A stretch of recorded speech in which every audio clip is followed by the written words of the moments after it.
Imaginez dans votre jardin des hortensias, des érables. En plein soleil, imaginez des massifs de plantes vivaces, de graminées, des rosiers à grosses fleurs parfumées. Dans votre haie, alternez feuillages persistants et arbustes à fleurs pour attirer les papillons. Ajoutez aussi quelques arbres fruitiers. Pour votre intérieur, imaginez une superbe coupe d'orchidées. N'imaginez plus et rendez-vous aux Serres de l'Ardille. Les Serres de l'Ardille à Nogent-sur-Aube, 03 25 33 68 07.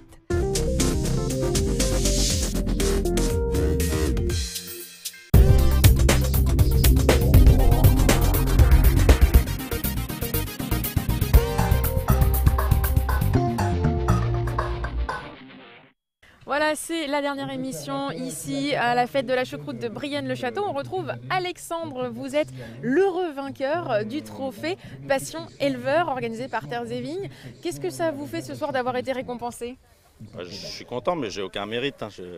Pourquoi vous dites ça? Parce que j'ai raconté la vie que je faisais chez moi, quoi. Quel était le principe du concours justement? Qu'est-ce qu'on vous a demandé? Qu'est-ce que vous avez mis en valeur? C'est la passion de l'élevage chez soi. Chacun vit ça différemment, mais moi j'ai expliqué et puis ça a été bien retransmis. Donc voilà, c'était basé donc juste sur le reportage qu'on a pu faire paraître sur le site Terres et Vignes. Donc pour vous, est-ce que vous pensez que l'année prochaine, plus d'éleveurs encore devraient participer à ce concours? C'est valorisant? Oui, mais il faut oser le faire, quoi. C'est plutôt ça. Après, oui, ça peut être valorisant. Mais... dites pas que nos caméras sont impressionnantes. Non, ça va. Et du coup, vous avez gagné quoi? Pas mal de lots. Alors, on va essayer au moins de voir votre coupe. Alors, est-ce qu'on peut... Voilà, le trophée.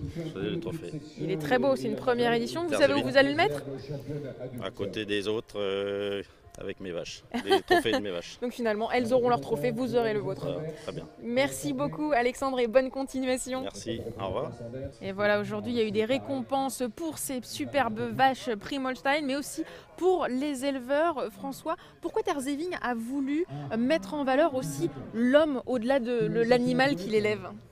Tout simplement parce qu'être éleveur aujourd'hui c'est une passion. Quand on connaît le contexte actuel, être éleveur et faire des concours comme aujourd'hui, c'est vraiment une véritable passion. Ça demande des années de travail en termes de sélection, ça demande des heures de travail, de préparation des bêtes, même depuis des mois pour les accompagner. Puis ça demande du temps aussi, souvent au détriment de la famille, des amis. Aujourd'hui on était vraiment très contents parce qu'il y avait beaucoup d'animaux. Ça fait très longtemps qu'il n'y a pas eu autant d'animaux. Je crois que c'est même la première fois qu'il y en avait autant. Il y avait plus de 90 animaux. Et puis il y avait des éleveurs de l'eau principalement, mais aussi de tous les départements limitrophes.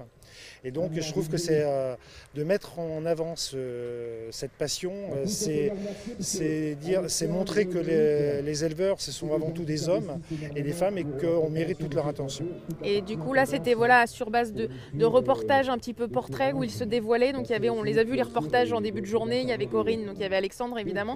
Donc l'année prochaine, si vous retentez l'expérience, c'est pareil, il faut laisser la caméra venir à la maison, au sein de l'élevage, se confier et ensuite c'est des votes de personnes X ou Y. Tout à fait. Bon, c'était une première, donc on voulait vraiment mettre en avant cette passion, mais je pense qu'on a un an pour le préparer peut-être, mais je pense que de mettre en avant tout ce que ça représente, le fait de participer à des concours comme ça, d'être éleveur et de participer à ces concours, c'est important de montrer au public, c'est une communication grand public, c'est pour montrer un peu qu'il y a vraiment une passion, il y a des choses à faire, et puis c'est des métiers tout autour.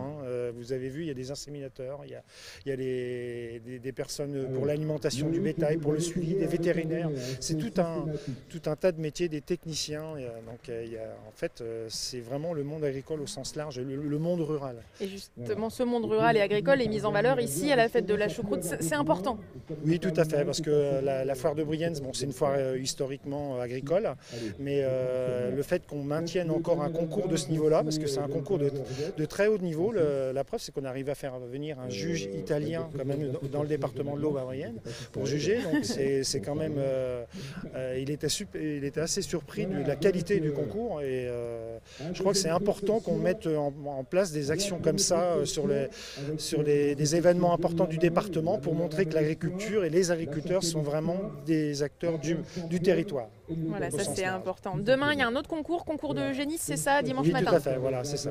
Et donc, j'appelle les gens à venir à participer, à voir les éleveurs, en espérant qu'on aura une météo un petit peu plus clémente, parce que c'est un peu le seul regret qu'on a un peu aujourd'hui, c'est que la météo n'était pas forcément très encourageante et très incitative pour les gens à venir sur place. Ben voilà, en tout cas, il y a plein d'éleveurs et plein d'agriculteurs en général qui sont là pour répondre aux questions, pour partager leur passion. Mais Merci. ceux qui veulent, qui amènent leurs enfants, qui viennent découvrir un peu tout le métier d'éleveur, parce que c'est intéressant de discuter avec eux, de partager leur passion. Merci beaucoup François. Merci à Et vous. ce n'est pas la seule animation de demain, il y a aussi pas mal d'animations musicales, notamment dans les rues. Le détail avec Corinne Ferrat, l'une des organisatrices qu'on a rencontrées tout à l'heure.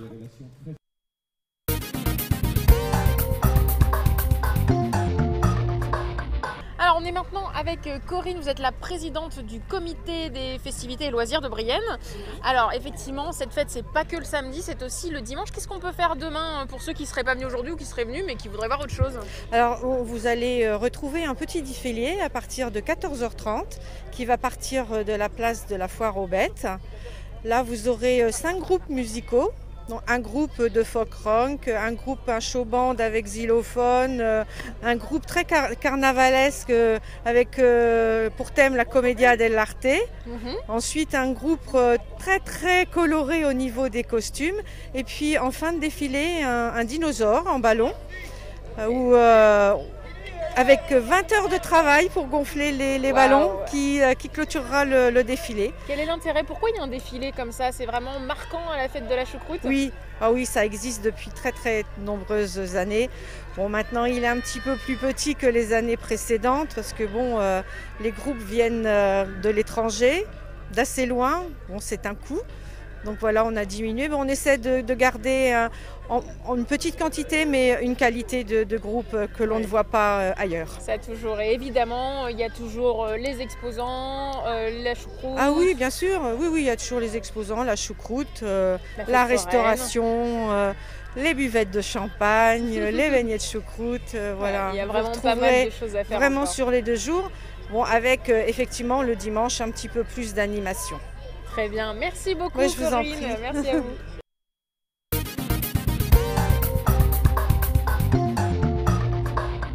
Et voilà, on conclut cette série de reportages avec Monsieur le maire. Alors finalement, le bilan de cette journée, voilà, comment vous l'avez senti? Bon, mis à part la pluie. Le courage des éleveurs, leur ténacité, leur détermination et le public qui a répondu présent malgré le climat. Cet après-midi, nous avons eu pas mal de visiteurs. J'espère que ça continuera demain. Et pour vous, cette fête, voilà, c'est important que demain les gens reviennent, même il y a un autre concours demain matin. Il y a un autre concours et puis ceux qui n'ont pas pu venir aujourd'hui peuvent venir en famille demain dès le déjeuner pour partager une choucroute. Voilà, ça c'est une bonne idée, la choucroute c'est le truc emblématique. Vous allez en manger un petit peu ce soir ou demain? Moi c'est déjà fait mais j'ai tendance à me transformer en chou pendant ce week-end. Merci beaucoup. Merci à vous. Nicolas Duc, et on se quitte en musique avec la troupe Samba d'ici qui était tout à l'heure. Ils ont mis un petit peu l'ambiance et un petit peu de soleil dans les rues de Brienne-le-Château. Voilà, on se quitte en musique et à très bientôt sur Canal 32.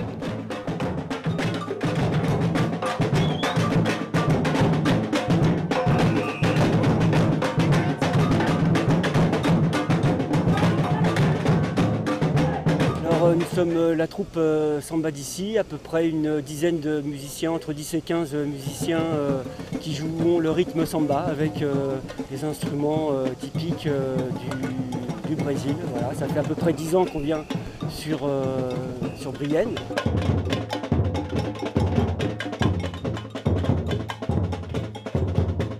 C'est un investissement total de faire partie d'un groupe comme ça parce qu'on est là pour le plaisir de jouer, on est là pour se faire plaisir et pour faire plaisir aux gens. Donc notre objectif c'est de communiquer de la joie par le biais de la musique qui est un moyen de communication festif et ça fait des années qu'on fait ça. Le groupe est très soudé, très lié et même malgré le mauvais temps, on a quand même réussi à déplacer une troupe, même si elle est un peu réduite aujourd'hui, mais on arrive toujours à se déplacer sans problème sur les fêtes de ce type ou autres d'ailleurs.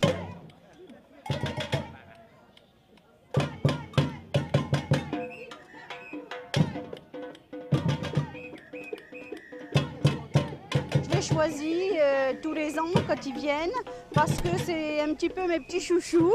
Il y a une très bonne ambiance avec eux et donc ils mettent de l'ambiance, de la bonne humeur. Les gens aiment parce que ça fait du bruit, ça fait énormément de bien. Voilà.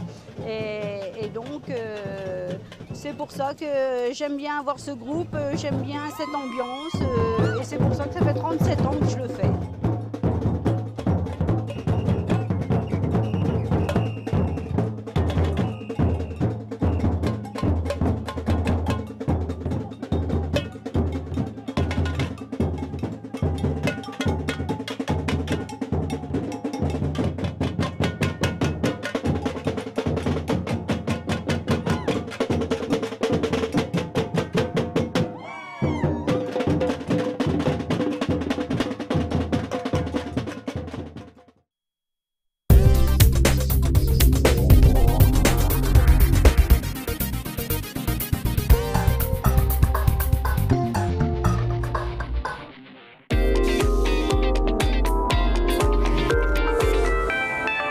Imaginez dans votre jardin des hortensias, des érables.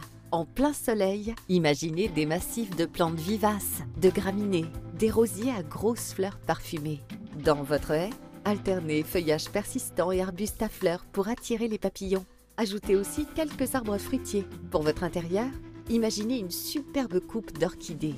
N'imaginez plus et rendez-vous aux Serres de l'Ardille. Les Serres de l'Ardille à Nogent-sur-Aube, 03 25 33 68 07.